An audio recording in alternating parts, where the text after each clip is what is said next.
Can I ask you a question? Who told you that? Who told you that? That is an amazing thing. You know why? When you tell somebody something really good, they say, where you hear that from? Who told you that? People love to gossip. People, who told you that? Well, here's a who's told you that. A lot of times we tend to say or repeat what somebody told us.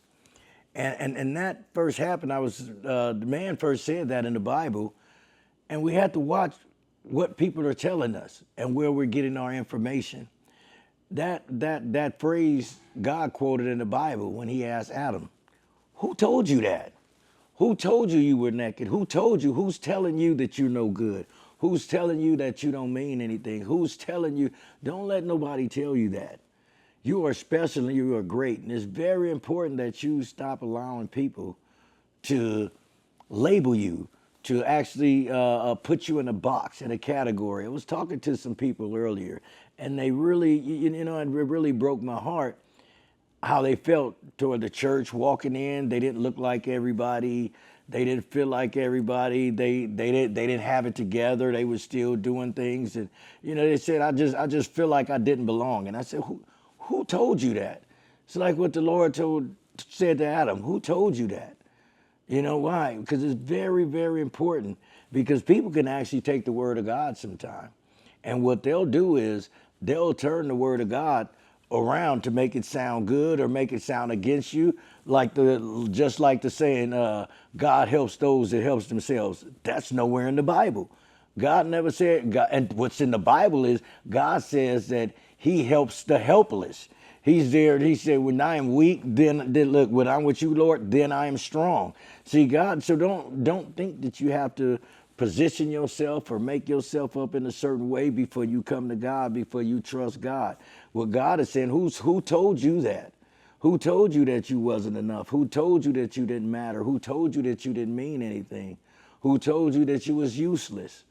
Don't allow people, go into your word and read your word of God and let the Lord tell you who you are. He said, I'm wonderfully marvelous. He said, I'm marvelous, I'm wonderfully made.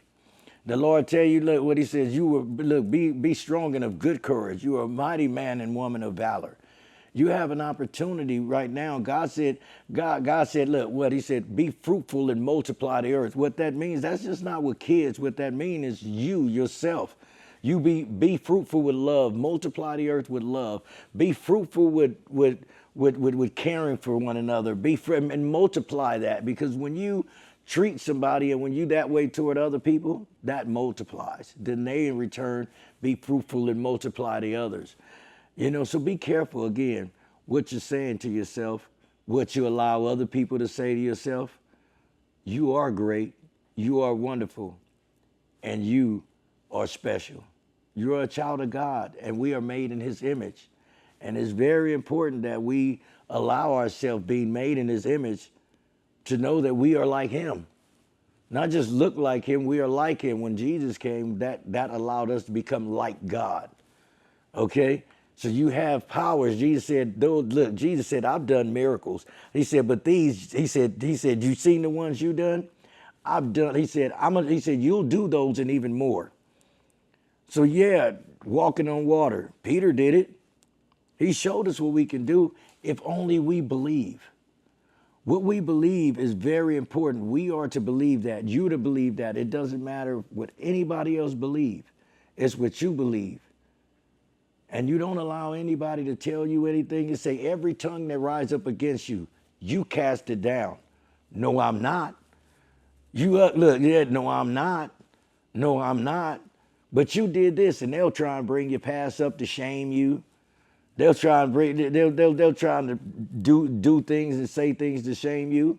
Well, when you come to God, you have to realize, God say, come as you are. This is how I am. I don't need to be anybody else, but just how I am. And he says, let me do the work. I'll clean you up. I'll take care of you. That's why he said, look, you are weak right now in these moments and times that you're going through these things. So you have to allow God to do what he do. Be our God and be perfect. Look, and be a perfect God, because you're not perfect. We only serve a perfect God and a perfect Jesus that died for an imperfect person like ourselves. So I want you to walk around and make sure that you understand that God made you special. God made you wonderful. God made you marvelous. It's just not by coincidence that all of that majority of the people in the Bible, God didn't look. The first person, Abraham. Look, well, Adam. Adam sinned. That ain't the first person, but it's Abraham. Look, Adam. It's down from Adam. What? He messed up. Then he say what? He called Abraham. He messed up. Jacob messed up. David messed up. Go on. If you go in history and look at what these men did, what these women did. Rahab was a harlot. So we look at it, it's very, very easy for us to be derogatory toward women and everything, but she's in the bloodline of Jesus. So we have to understand that. And we have to really understand, what are we telling people? Who told you that? And you have to realize those were kids. What are you telling your kids? Who are you telling your kids they are? What are you saying? Because they'll believe that. And eventually that'll be embedded in them.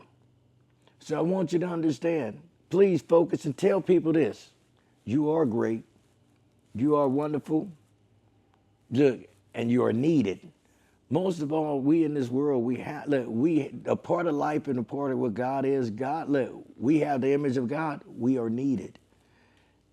And nobody wants to feel useless. So I want to tell you today, I need you, I love you, and I thank you for being just who you are. So God bless you. Thank you. Have a good day.